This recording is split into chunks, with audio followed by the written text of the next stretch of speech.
Hola amigos y amigas de Foro ACCE Internacional.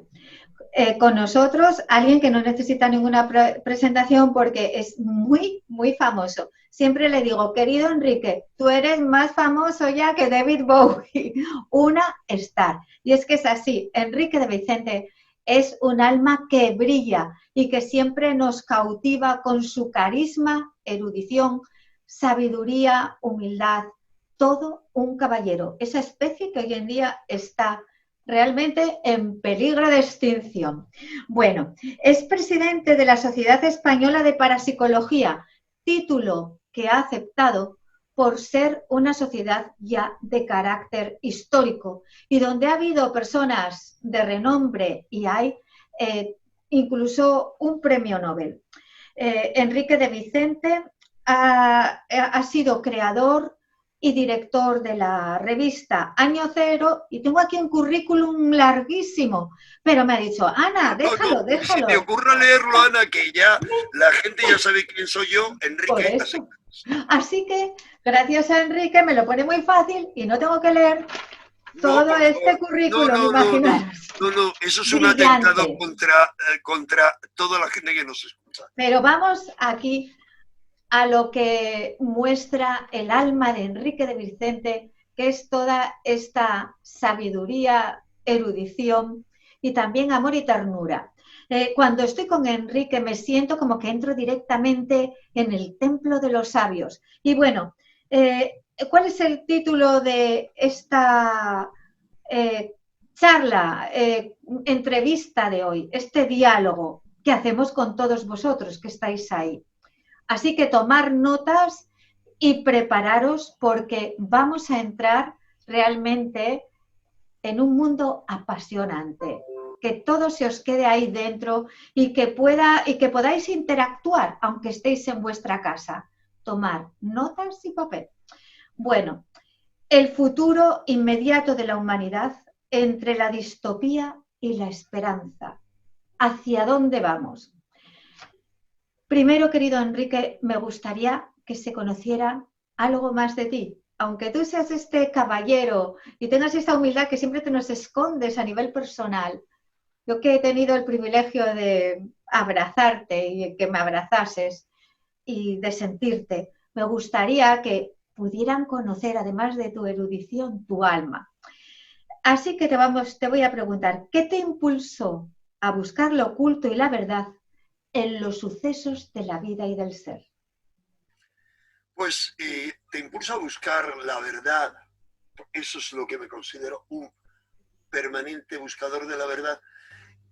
Un impulso que uno siente, al menos yo lo sentí en mi infancia, aún con muy pocas fuentes de información, porque vivía en una familia humilde, con muy escasísimos libros, y cualquier cosa, cualquier impacto que recibía del exterior, de extraño, de distinto, de misterioso, de diferente a lo normal, me atraía. Tardé tiempo en saber que existían lo que hoy llamamos ovnis y que en aquel entonces eran los platillos volantes. Tardé tiempo, porque nadie hablaba de eso. Previamente, por el periódico ABC, que era lo que se leía en aquella época, lo que se llamaba la tercera de ABC, sí, leí ahí sobre el padre Teilhard de Chardin, la evolución del ser humano desde el alfa hasta el omega, es decir, hacia lo poshumano, de otra serie de temas, hasta que de repente supe que existían lo que se llamaban platillos volantes, supuestas visitas de otros mundos. Bueno, todo eso correspondía a un interés que había en mí, como por otras cosas. Y así empezó esa búsqueda irrefrenable. No había fuentes de información, no hablo yo de internet, era muy difícil para un chico que vivía en esta radio de clase humilde como yo, poder acceder a la Biblioteca Nacional, porque no había bibliotecas públicas. En fin, fue una búsqueda que empezó y que no ha terminado hoy, más de medio siglo después. Bastante más de medio siglo después, porque empecé esa búsqueda siendo un niño. Pero vamos, es el impulso, a fin de cuentas, un impulso anímico, un impulso del alma a buscar la verdad.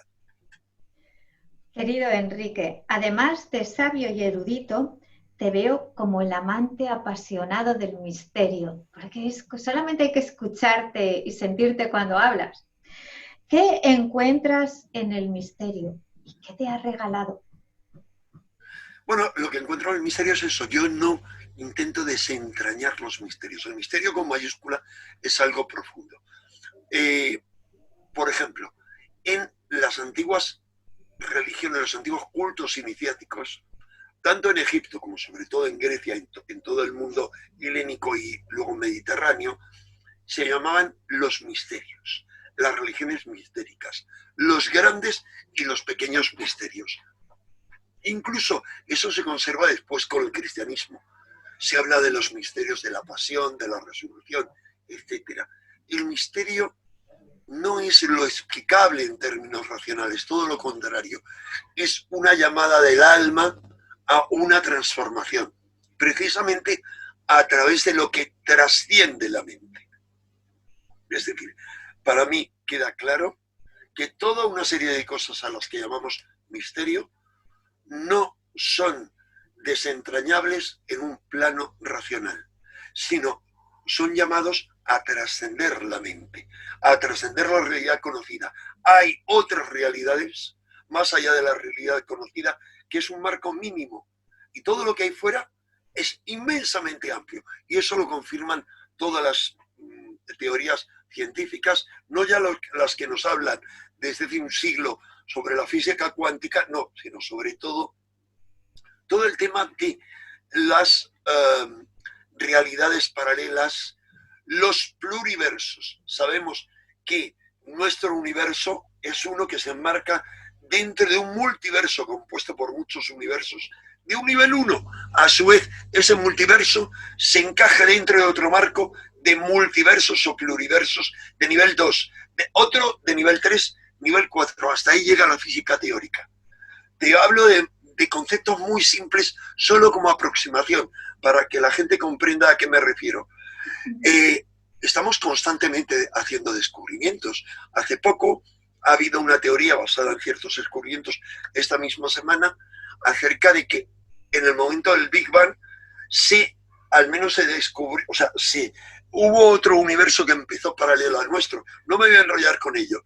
Estamos diciendo que la mayoría del universo que hay en torno a nosotros, el universo conocido, está compuesto de algo que llaman la materia oscura, la energía oscura.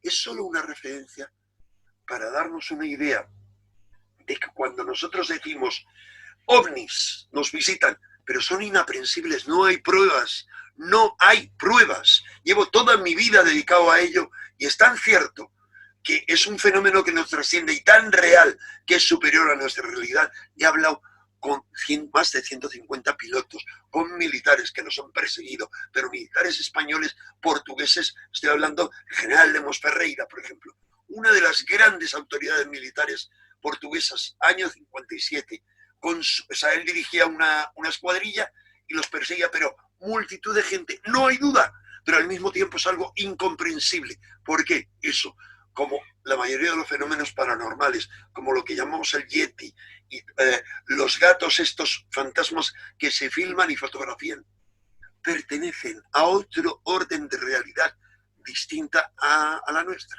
Y eso nos plantea incluso la pregunta de a qué llamamos realidad, y es la realidad que vivimos tal como la consideramos o solo una ficción hecha a nuestra medida. Querido Enrique, bueno, os tengo que decir a todos que Enrique de Vicente tiene un canal en YouTube que simplemente ponéis Enrique de Vicente y todos estos temas apasionantes los podéis debatir directamente con él en su canal, que está continuamente subiendo cosas. Así que no os olvidéis, incluso ahora, ábrete tus pestañitas y Enrique de Vicente, clic, suscríbete. Algunos comentan que este virus, ahora vamos al momento presente, algunos comentan que este virus es la tarjeta de presentación de otros sucesos y un objetivo puede ser la implantación perdón, de una sociedad cientifista y tiránica. ¿Es esto en sí mismo otra manipulación de los hechos con el objetivo de derrocar el sistema actual?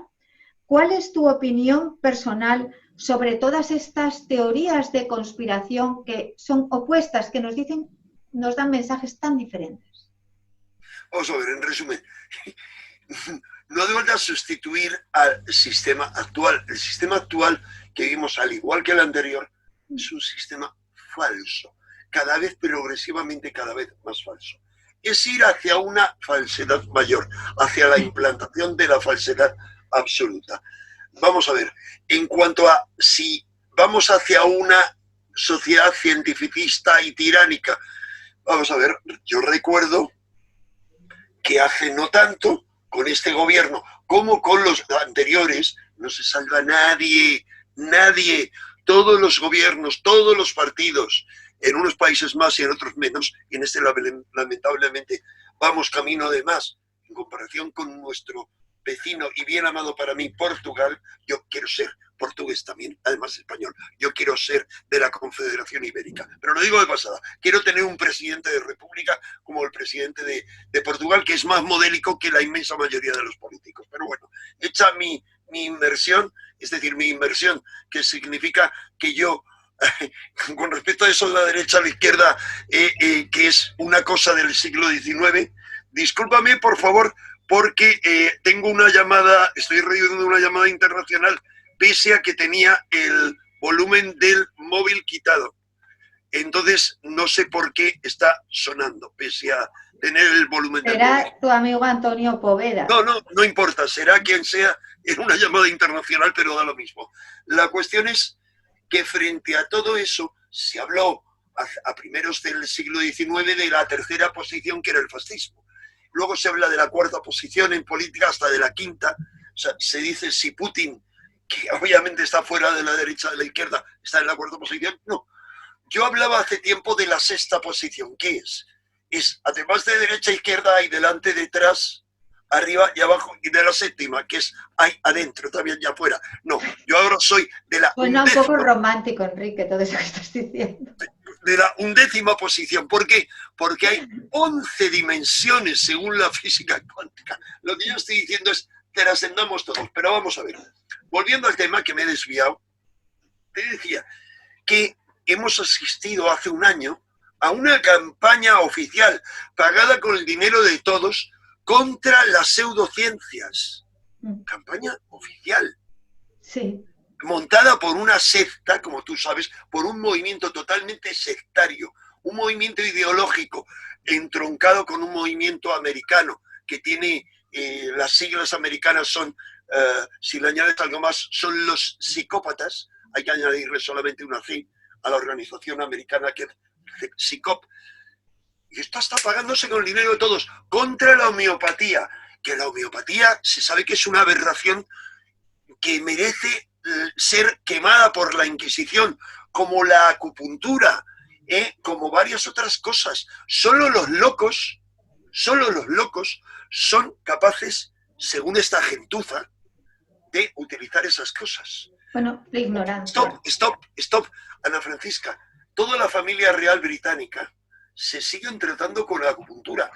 El país más subdesarrollado de Europa y más pobre, que es Suiza, las tiene incluidas en la seguridad social, todas ellas.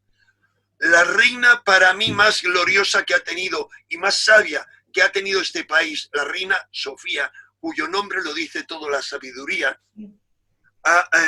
compartía acupuntor con otro que no debía saber nada, el Papa Juan Pablo II.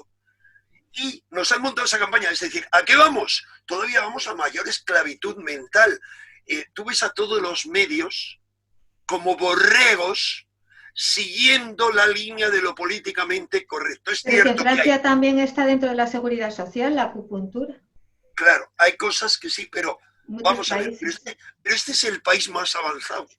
Este es el país más avanzado. ¿Por qué te decía que yo quiero ser ibérico, portugués, y que el presidente de la República Portuguesa, que le tienes que ver con sus bermudas, haciendo cola y con su mascarilla, él no lleva bozal, él lleva mascarilla por respeto, la mayoría llevamos bozal, es lo que nos han puesto, le ves esperando su cola. Yo quiero ese señor. Vamos a ver, es que es demencial. Este es el país más avanzado.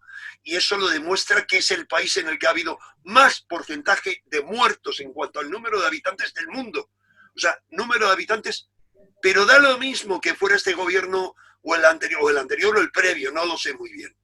Es la locura de este país, que ya nos lo dijeron los grandes filósofos hace un siglo, donde de 10 cabezas, 9 embisten y una piensa. Sigamos. ¿Quiénes dentro del mundo de la macroeconomía, querido Enrique, y el poder al día de hoy, en estos momentos, tienen interés en una sociedad de este tipo cientifista? ¿Y sería o no una sociedad sin alma, sin valores? Porque creo que este es el peligro tal vez de la ciencia, ¿no? Que no sirva a la humanidad. No de la ciencia, perdón. Ana, discúlpame que corrija. A la ciencia tengo un respeto absoluto. Sí. Y ahora, si quieres, hablamos mínimamente de cuáles fueron los verdaderos inicios de la ciencia. Sí. No, estoy hablando de los inquisidores, vamos a ver. Ana, es muy simple. Sí. Es como decir, cuando hablamos de los delitos de la Inquisición, de los miles y miles y miles de judíos y de protestantes que quemaron en España, porque en España afortunadamente se quemaron pocas brujas, pero las miles de brujos y brujas sobre todo que quemaron en Inglaterra, en los protestantes, Inglaterra, Alemania, etcétera. Escocia. No podemos decir que el cristianismo hizo eso. No, Jesús bajó para abrir digamos, las rejas de esta prisión para que entrara la luz, pero rápidamente vinieron otros, que no vamos a extendernos quiénes eran, están claramente identificados, otros enemigos de la luz, vinieron a cerrarlas, a hacer organizaciones, como lo hicieron con el profeta Mahoma, como lo hicieron con otros. O sea, siempre viene gente a taponar lo que hay.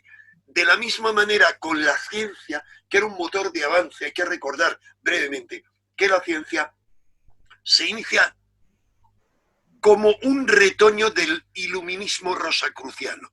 Es decir, a raíz de la iluminación Rosacruz y del proyecto del manifiesto Rosacruz 1616, en esa época surgen 3 manifiestos, ahí está el programa de la ciencia y lo impulsan grandes maestros de la tradición esotérica, como es el canciller de Inglaterra, Sir Francis Bacon, un verdadero avatar, sí, que luego se manifestará con un nombre iniciático de un noble nacido en Madrid que se le conoce popularmente como el conde de Saint Germain. No, estoy hablando de que los grandes teóricos de la ciencia y del racionalismo como Descartes fueron rosacruces. He dedicado, como tú sabes muy bien, Ana, 3 capítulos a este tema en mi libro Claves ocultas del símbolo perdido. Esa es la ciencia.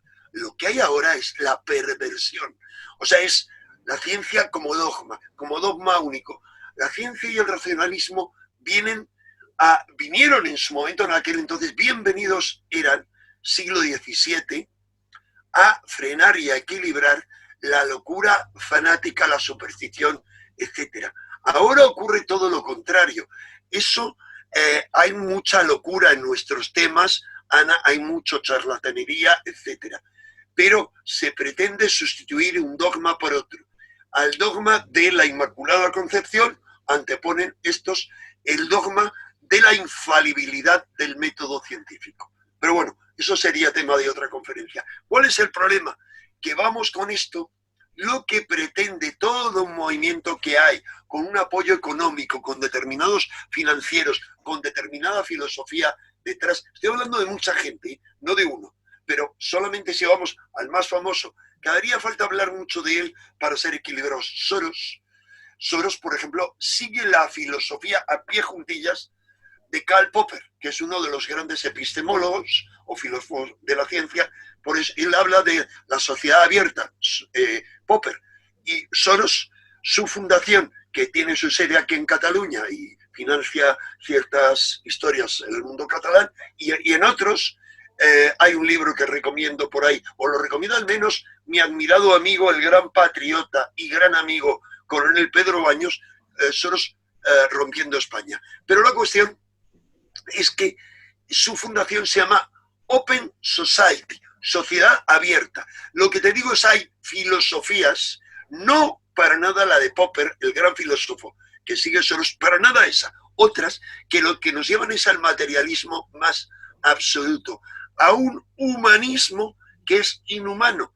Es decir, en defensa del humanismo, porque ellos se consideran, esa secta a la que hablaba antes, que va contra estos temas y que nos meterían en la cárcel a todos nosotros si pudieran. Y Van si a intentarlo. Bueno, pero lo harían.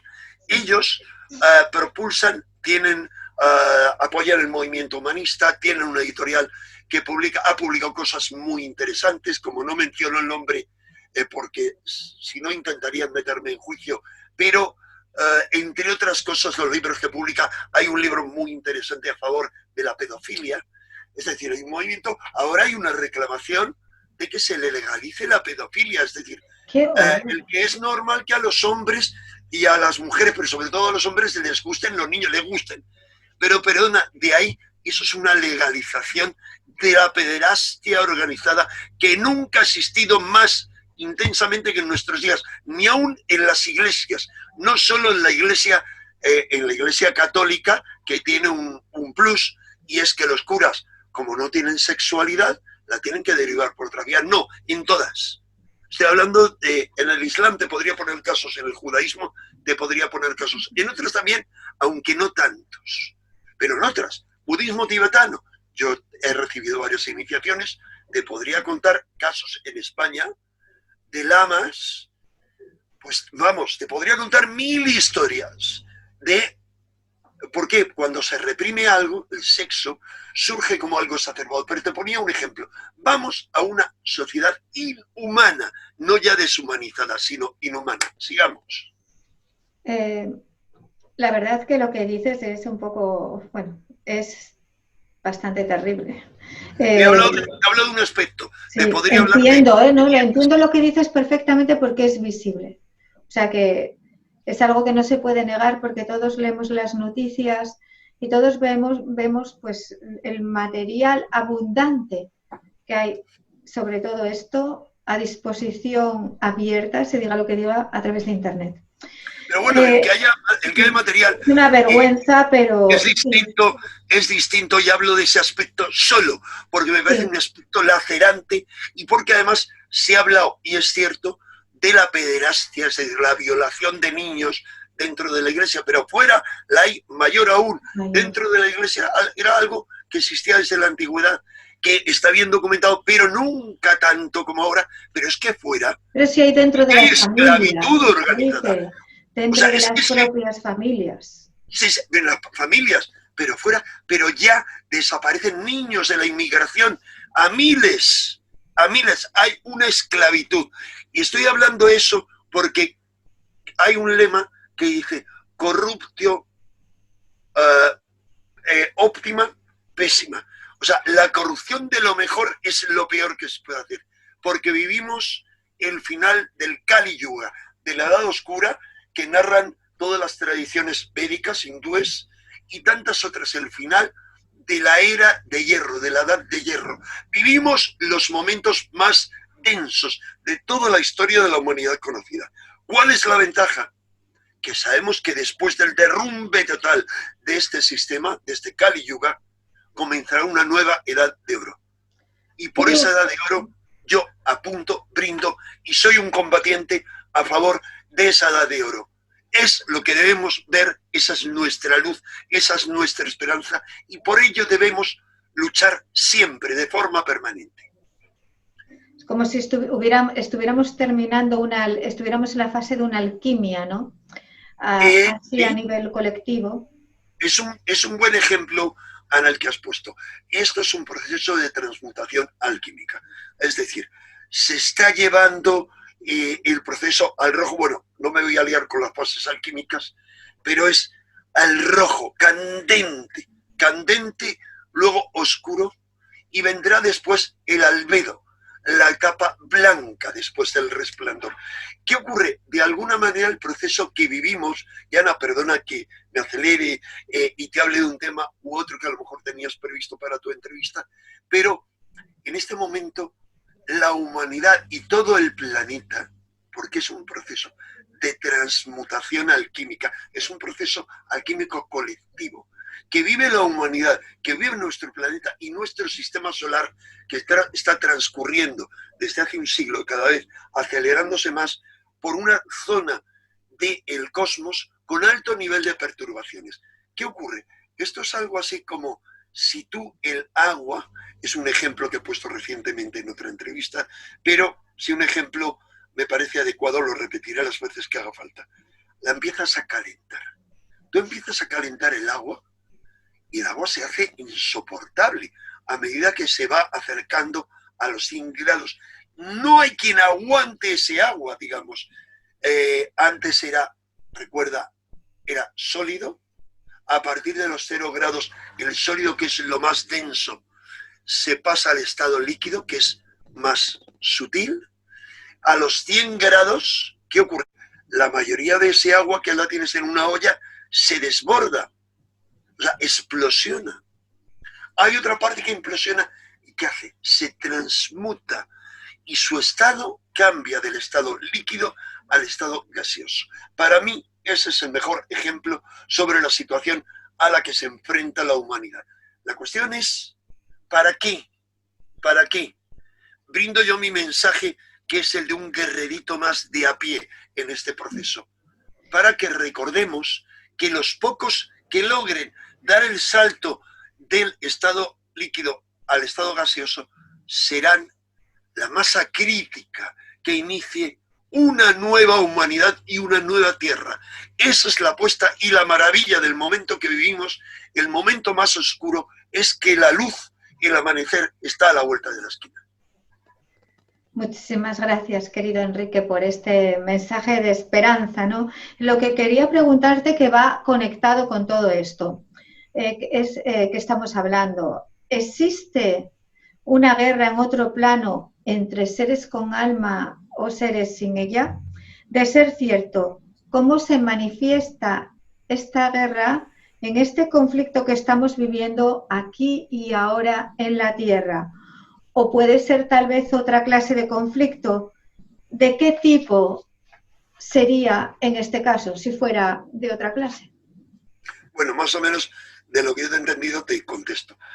Primero, hablas de una guerra entre seres con alma y seres sin ella.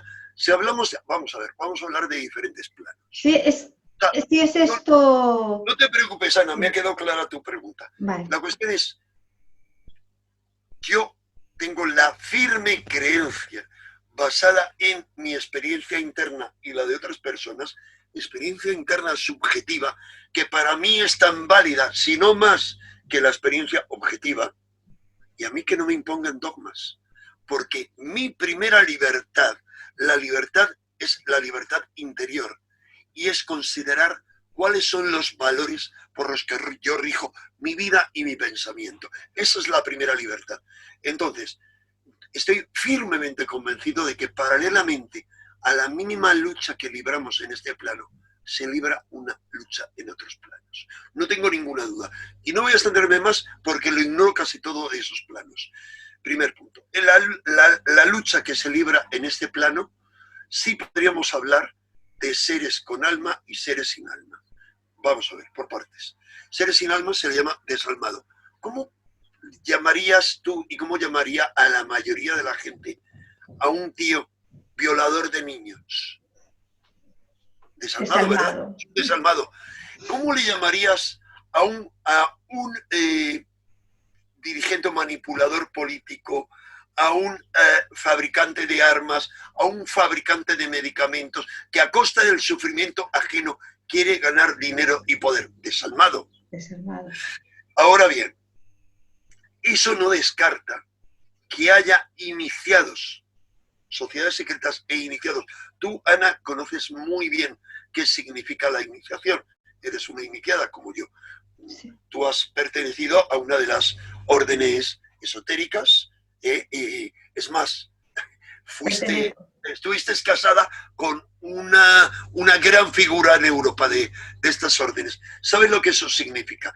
Y creo que tú compartes, corrígemelo, yo no he querido decir la orden, pues si tú lo quieres decir, lo dices. Corrígeme si en tu opinión me equivoco.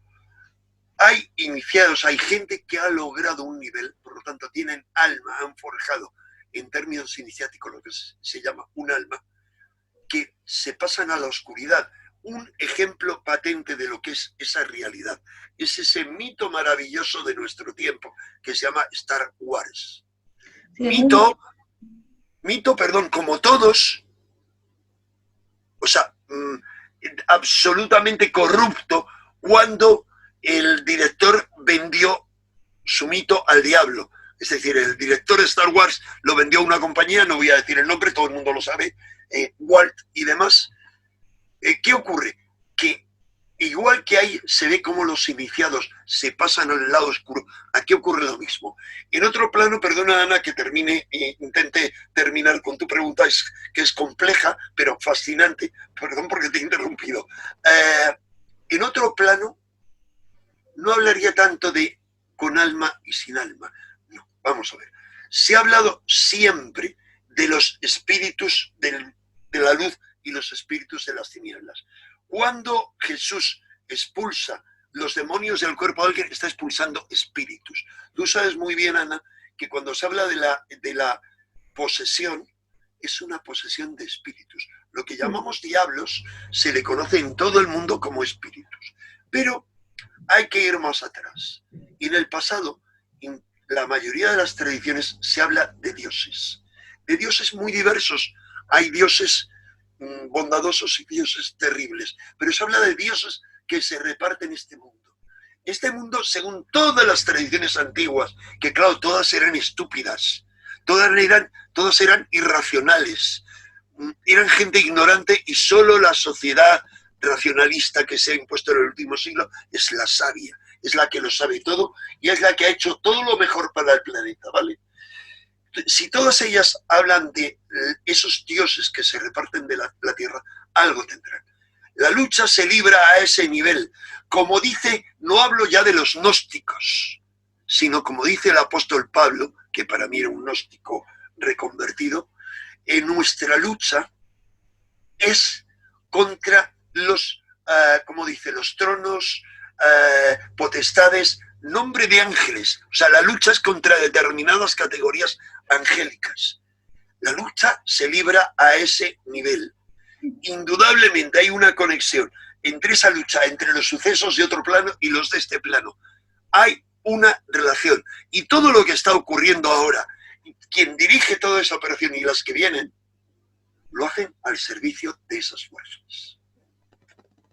Estoy completamente de acuerdo contigo, Enrique, y quizás añadiría que todos estos conflictos, todas estas luchas entre planos y que nosotros aquí manifestamos ya como una consecuencia, ¿no?, de todo lo que está sucediendo en otros niveles, que somos como unas pequeñas marionetas, sobre todo cuando estamos tan dormidos, ¿no?, siempre están sirviendo a la luz.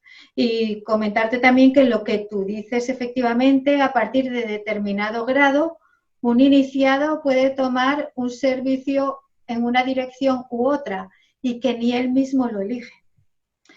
Así que... A ver, Ana, aclara, yo he entendido lo que has dicho, sí, pero creo que casi nadie lo ha entendido muy desde dentro, porque he estado en escuelas diversas que he abandonado completamente, sí, para tener libertad absoluta hace mucho tiempo. Aclara esto último, que ni él mismo... No, yo no la he abandonado porque amo nuestra tradición. Yo también, pero yo solamente amo la tradición cósmica y yo solamente me siento vinculado a mi maestro en otro plano, sí, que para mí forma parte esencial de lo que es el círculo interno de la humanidad. Cuando yo hago la pregunta en televisión, contacto extraterrestre, pero ¿quién habla por la Tierra? ¿Quién habla por la Tierra? ¿Trump? ¿El Papa? ¿Quién? No. Por la Tierra habla el círculo interno de la humanidad. Seres que no están en el plano físico, en otro nivel, y que son la voz. Estoy hablando de mi creencia y punto. Eso es la creencia de un loco. que tenéis sin cuidado. A ver otros locos que les interese lo que yo digo. Ellos son los que hablan en el concierto de los mundos y de los niveles que tienen relación con el nuestro. Ellos son nuestra voz. A ellos, y uno de los focos principales de esto que hablo es Shambhala, otro para mí al que me siento vinculado es la Hermandad de Luxor, a ellos es a quienes debe dirigirse nuestras oraciones, la petición de que las fuerzas de luz intervengan en la tierra, liberen y apoyen la lucha de la humanidad. Pero para eso tiene que haber lucha en este plano. Sí, lo que veo es que es como hay un nivel de conciencia que vamos a llamar nivel de conciencia de maestría, en el que está tanto la tradición de Oriente como de Occidente por igual, y desde el cual desciende el conocimiento a través de las diferentes escuelas de misterios o religiones, etcétera, que hay en la Tierra. Entonces, cada uno vamos a estar en consonancia con un camino, y que cualquiera de estos caminos sirve a la luz. Y ahora es necesario como que todos podamos acceder a esos otros niveles de conciencia para ayudar a suavizar las tendencias de la Tierra. Es decir, a bendecir, a rezar y a meditar. Todo lo que se pueda. Y siempre a luchar pacíficamente. Pacíficamente. Sí, iluminando. Digo, primero en paz contigo mismo, en paz en tu hogar. Desde tu hogar irradias esa paz a tu comunidad y desde ahí conectados con la paz del mundo, ¿verdad? Que estás siempre ahí para todos y para todas.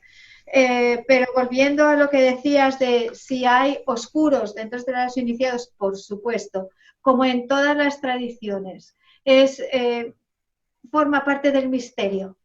Van a estar ahí. Y si te toca alguno de ellos en el camino, es una prueba y un regalo, porque significa que estás preparado para vencer y que vas a sacar lo mejor de ti mismo o de ti misma.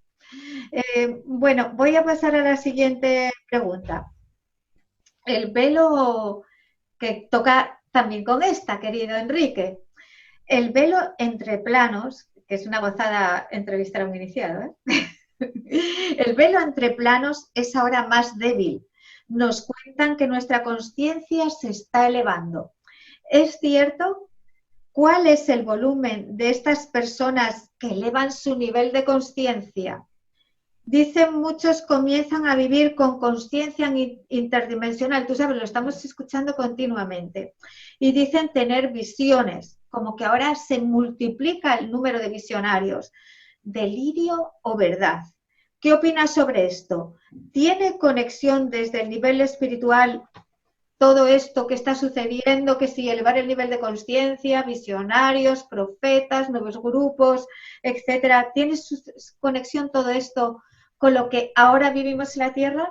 ¿Qué relación le ves o si no tiene? ¿Cómo lo ves? Bueno, yo, concluyendo, si te parece, porque recuerdas que habíamos dicho no hacer muy larga, pero concluyo con esto, esta primera parte de esta charla, entrevista, porque la gente, todos tenemos una capacidad de concentración, llevamos 40 minutos concluyendo, ¿te parece bien, no? Que después de esta pregunta hagamos un descanso.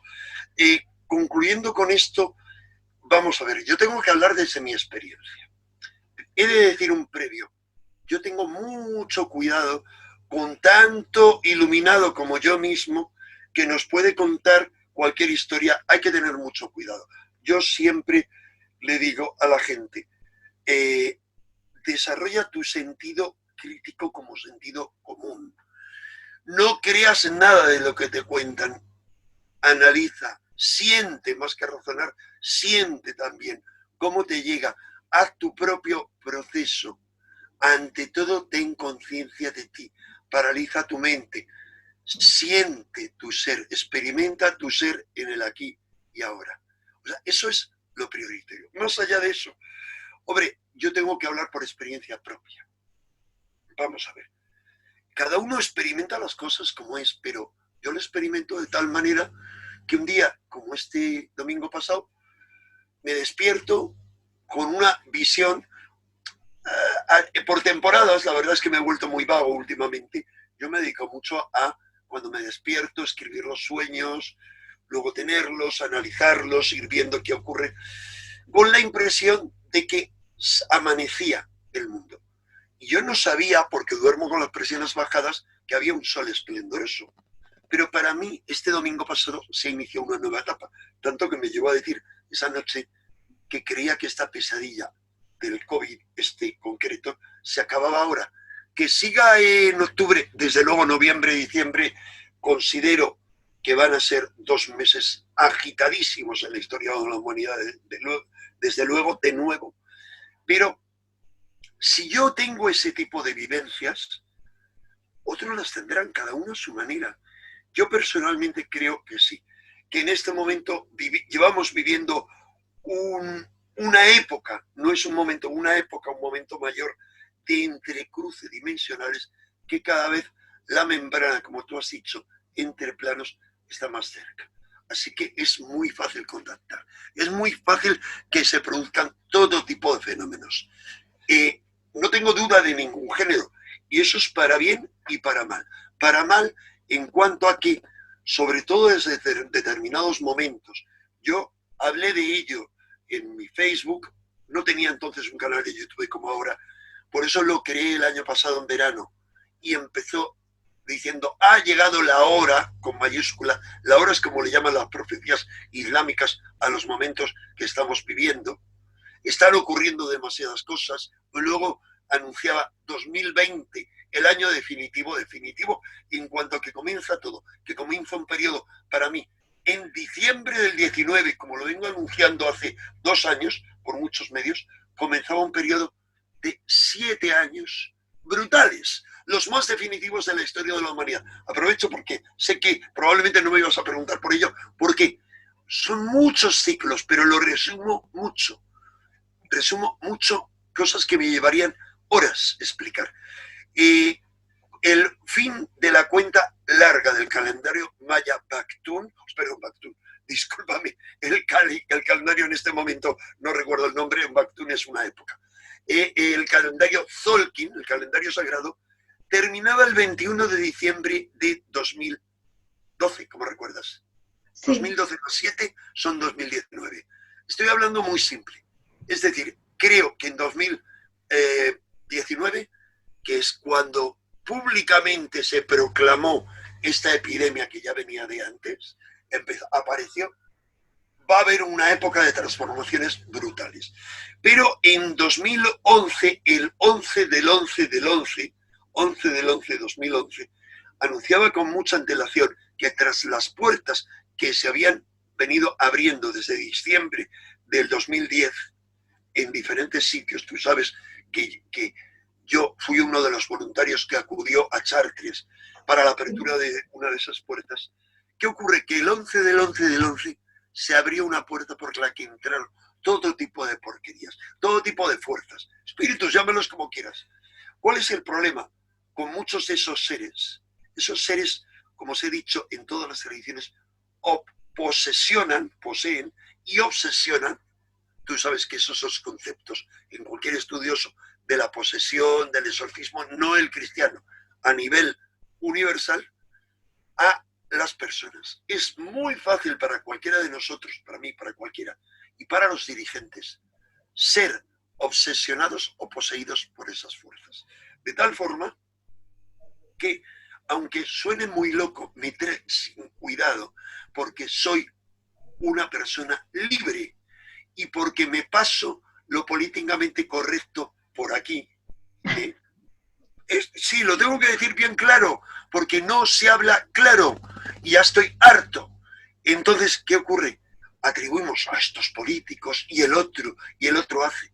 Y no consideramos que los políticos, y cada vez va a ocurrir más, y con determinadas figuras internacionales más, no diré más de esto, pero que recuerden este acerto, es fácil que sean obsesionadas o poseídas por ese tipo de fuerzas. No una posesión tan clara como la de Hitler, o no una posesión, una cristalización como la de Stalin, que lo era, no. Algo mucho menos aparente, pero eso es lo que ocurre. No sé si quería seguir en esta línea o hacemos ahora el Me descanso. parece muy interesante porque creo que aquí tenemos unos cuantos poseídos en el gobierno. ¿Dónde, Querido dónde, Enrique, dónde, dónde? en nuestro gobierno en España, Bueno, perdona, en creo el que en España gobierno, tenemos unos cuantos perdón, posesionados y Ana, obsesionados. en el gobierno, en la oposición de España y a nivel mundial. Lo que pasa es que hay algunos casos mejores y peores. ¿Sabes qué ocurre, Ana? Que como dijo alguna voz sabia, la política es un lago de mierda con un islote en el centro que es el poder. Entonces se suben al islote y claro, tú sabes lo que ocurre, ¿no? Con esas cosas. Entonces no importa. La cuestión es que quien esté en el poder le va a ocurrir lo mismo. Guste o no guste. Bueno, finalmente la mierda se seca y es abono. O sea que vamos a esperar a que se seque. Fertiliza la tierra. Siempre tiene, todo tiene alguna función útil con el paso del tiempo.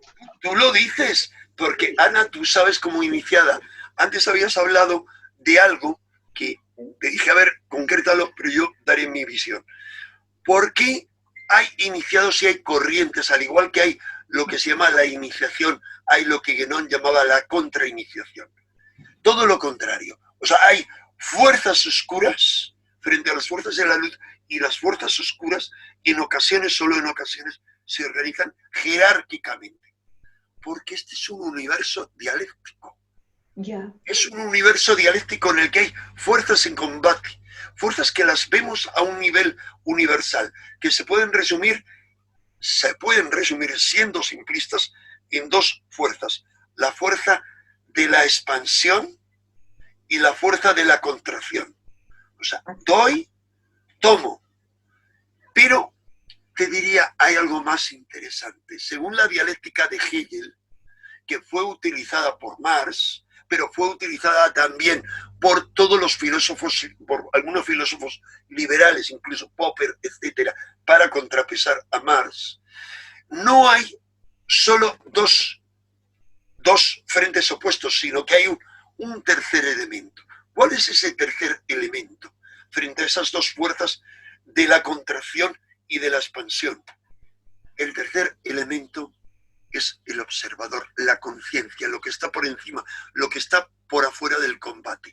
En esa lucha tremenda que se desarrolla y que cada vez será más intensa, debemos elevarnos y tener claro, sentir, ver, identificarnos con eso, que lo importante es el ser, que está por encima de todo eso y puede situarse por encima del fragor del combate. Y es el único que no se verá arrastrado por el tsunami, no por uno, por todos los tsunamis devastadores que se vienen encima.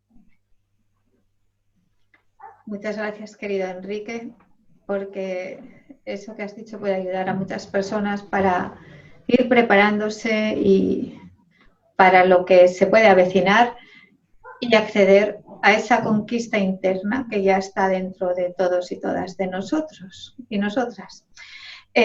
Antes de pasar a la segunda parte, querido Enrique, quería recordarles a todos, porque ahora ya vamos a hacer vamos a pasar a la segunda parte, que recordéis que Enrique de Vicente tiene un canal en YouTube donde está subiendo continuamente información. Suscribiros, porque ya veis la riqueza de este erudito, Enrique de Vicente, en YouTube.